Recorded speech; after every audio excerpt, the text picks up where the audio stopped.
Hey guys, I'm here in Fort McAllister in Savannah, Georgia. This is one of the 3 forts that defended Savannah during the Civil War. One was Fort Pulaski, second Fort Jackson, and third, this one, Fort McAllister. On December 3rd, 1864, troops under General Sherman of the 2nd Division of the United States Army charged from this direction over here and this direction over here, collapsing onto the fort. The Union troops had a hard time getting to the fort here because of Confederate torpedoes, or what we call landmines today, were blocking the path up here. It took only 15 minutes for the Union troops of the 2nd Division to get over these walls, fight in hand-to-hand combat, and force only 200 Georgia militia to surrender here. One of the reasons that the Union had such an easy time taking this fort was that it was only Georgia militia, and some of them didn't even want to be here fighting this war. Second, this fort was built for protection against Union ships from coming down the Ogletree River right here. So these fortifications that would have guarded the rear from infantry were not made until just a couple weeks before the battle even took place. Hey guys, I'm standing on top of the rampart at Fort McAllister in Savannah, Georgia. The reason this fort was built right here was to defend against any Union gunboats that tried to come across the Ogletree River right here and come into the city of Savannah. Now the Confederate guns here could have been trained right on the spot, and any ship that would have came in this area would have had to do battle with the Confederate batteries here in McAllister.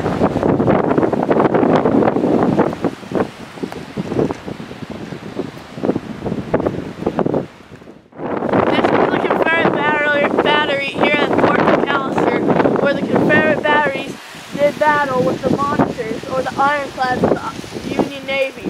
They fought with the Montauk, the Passaic, and the Nahant, and the Papasco for several hours, eventually making the battle a stalemate due to the fact that neither one could do any damage to each other. Hey guys, behind me right here is a hot shot furnace, which is used during the American Revolution in the War of 1812 and before that.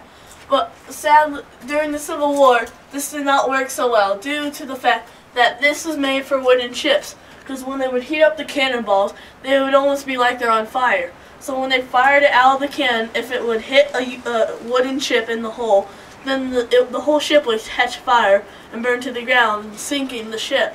Well, in the introduction of the Civil War, many new things came out of it. One of these things was the ironclads, which are made out of iron and metal. These hot-shot cannonballs would not work because nothing was there to catch fire.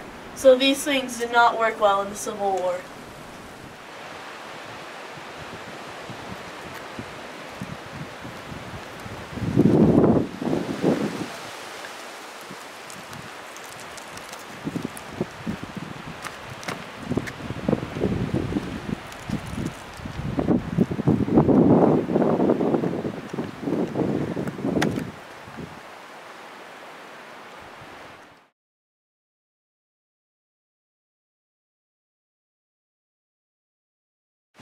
Hey guys, I'm standing at the point of breakthrough for the Union Army at Fort McAllister. Now the Union 2nd Division came from this direction to that direction.